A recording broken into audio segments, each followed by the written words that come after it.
নমস্কার বন্ধুরা, আমি ফ্লিপকার্ট থেকে ড্রেন সেল ম্যাট অর্ডার করেছি।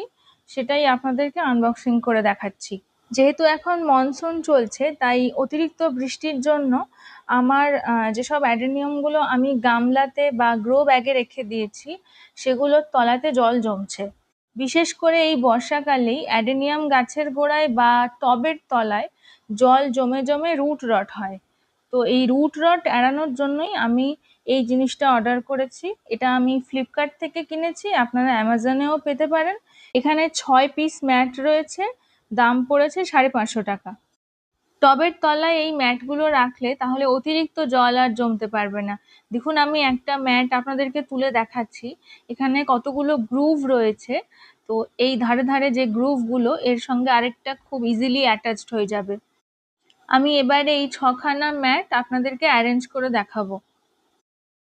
এখানে দেখুন, সব থেকে ধারে যে ম্যাটটা আছে, এর সাইডে 4খানা গ্রুভ আছে।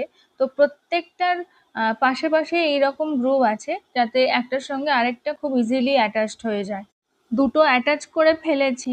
এবারে দেখুন, আমি আপনাদেরকে তুলে দেখাবো এটা কতটা হালকা।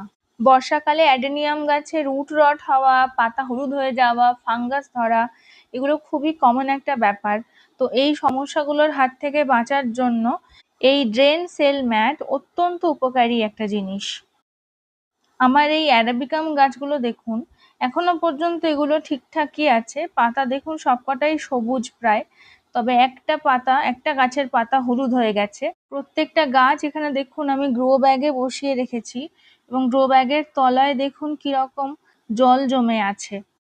এখন মনসুন চলছে, আর এইখানটায় আমি যেখানে থাকি সেখানে তো বৃষ্টি হতেই থাকে বর্ষার সময়। দেখুন, শ্যাওলা পড়ে গেছে জল জমে জমে। সবকটা গাছ আমি যেহেতু ঘেঁষে ঘেঁষে রেখেছি, আসলে একটাই উদ্দেশ্য ছিল যাতে না পড়ে যায়, যেহেতু গ্রো ব্যাগে বসানো, কোনো ভার নেই। তো আমি একটা গাছ আপনাদেরকে তুলে দেখাচ্ছি, দেখুন কিরকম জল জমে আছে। আপনাদেরকে আমি আরেকটা গ্রো ব্যাগ তুলে দেখাচ্ছি, কিরকম নিচে দেখুন নোংরা জমেছে, প্লাস শ্যাওলাও ধরে গেছে।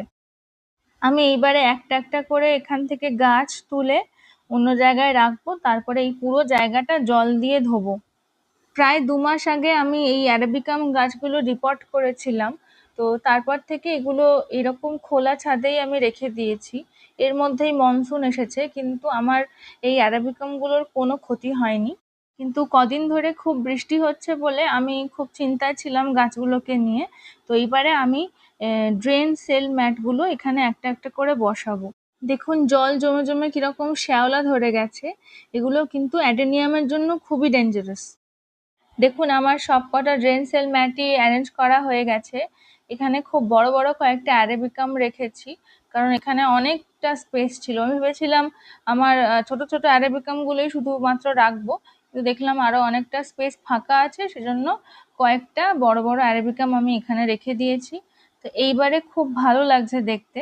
এখানে আপনারা যতগুলো অ্যারাবিকাম গাছ দেখছেন, আমি কিন্তু কোনোটাতেই মাটি ইউজ করিনি। সবেতেই তুষ, সিন্ডার, কোকোপিট এইসবেরই ব্যবহার করেছি।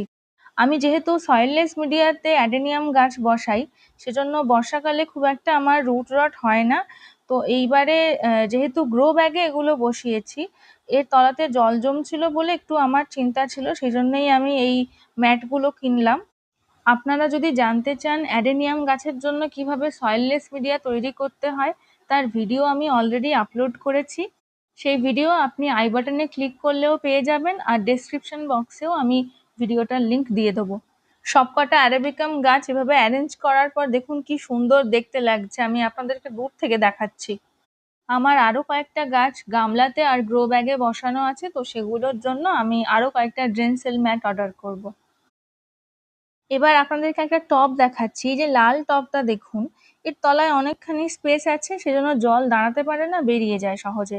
কিন্তু এই যে পাশাপাশি দুটো গামলা আছে দেখুন, এর তলায় জল সবসময় জমে থাকবে। এবারে দেখুন, এই লাল টবটার পাশেই যে কালো টবটা রয়েছে, এতেও অল্প একটু স্পেস আছে, এখান দিয়েও জল বেরিয়ে যাবে খুব সহজে। এই পাশে রাখা এই বগেনভিলিয়াগুলোকে আমি অ্যারেঞ্জ করে নিয়েছি দেখুন। এগুলো একটু ছড়িয়ে ছিটিয়ে রেখেছিলাম, কারণ ডালপালাগুলো খুব বড় হয়ে গেছিল। তো আমি কিছুদিন আগে ডালপালাগুলো ছেঁটেছি। তো সেজন্য অনেকটা স্পেস পাওয়া গেছে বলে আমি এগুলোকে একসঙ্গে এবারে ঘেঁষে ঘেঁষে রেখেছি। আমার ছাদ বাগানে দেখুন আমি সবকটা গাছই টব, গামলা সব মিলিয়ে মিশিয়ে রেখেছি। এবার এই গামলাটা দেখুন, আমি প্রত্যেকটা গামলার তলাতেই শোল্ডারিং রড দিয়ে ফুটো করে নিই, যাতে ড্রেনেজটা ঠিকঠাক হয়। কিন্তু তবুও যেহেতু স্পেস নেই জল যাওয়ার, তো এই জন্য এখানে জল জমে থাকার চান্স আছে। আমি আপনাদেরকে একটা গামলা সরিয়ে দেখাচ্ছি দেখুন। আমি বললাম এক্ষুনি ২ দিন ধরে এখানে বৃষ্টি হচ্ছে না সেরকম। তো এখানে জল জমার চান্সটা নেই, কিন্তু একটু জলের দাগ থাকতে পারে। দেখুন জায়গাটা কিরকম ময়েস্ট হয়ে আছে। মানে ২ দিন ভালো মতনই কিন্তু রোদও হয়েছে, আবার খুব কম বৃষ্টি। তারপরেও এরকম মানে ভালো মতনই জল জমছে। কিন্তু দেখুন আমার মিডিয়াটা সিন্ডারে আছে, সিন্ডার আর কোকোপিট, তাই ক্ষতি হবে না খুব একটা। এবার এই ঝুড়িটা সরালাম দেখুন, এখানে গোল করে একটা দাগ হয়ে গেছে জল জমে জমে। শ্যাওলা পড়ে পড়ে শ্যাওলার একটা মোটা আস্তরণ পড়ে গেছে। কিন্তু এখানে যদি আমি ড্রেন সেল ম্যাটগুলো দিয়ে দিতাম, তাহলে এখানে জল ইজিলি পাস করতে পারতো আর এভাবে জল জমে জমে শ্যাওলা পড়ে যেত না। এবার আমি আরেকটা টব সরিয়ে দেখাচ্ছি দেখুন, এখানে জলের দাগ পুরো স্পষ্টভাবে বোঝা যাচ্ছে। আমি কয়েকদিনের মধ্যেই আরো কয়েকটা ড্রেন সেল ম্যাট অর্ডার করব এবং নতুন করে আমার ছাদ বাগানটাকে সাজিয়ে তুলব। এবং সেই সাজানোর ভিডিও আমি আপনাদের সঙ্গে অবশ্যই শেয়ার করব। তো আজকের মতো এইটুকুই। আমার ভিডিওটা শেষ পর্যন্ত দেখার জন্য অনেক ধন্যবাদ।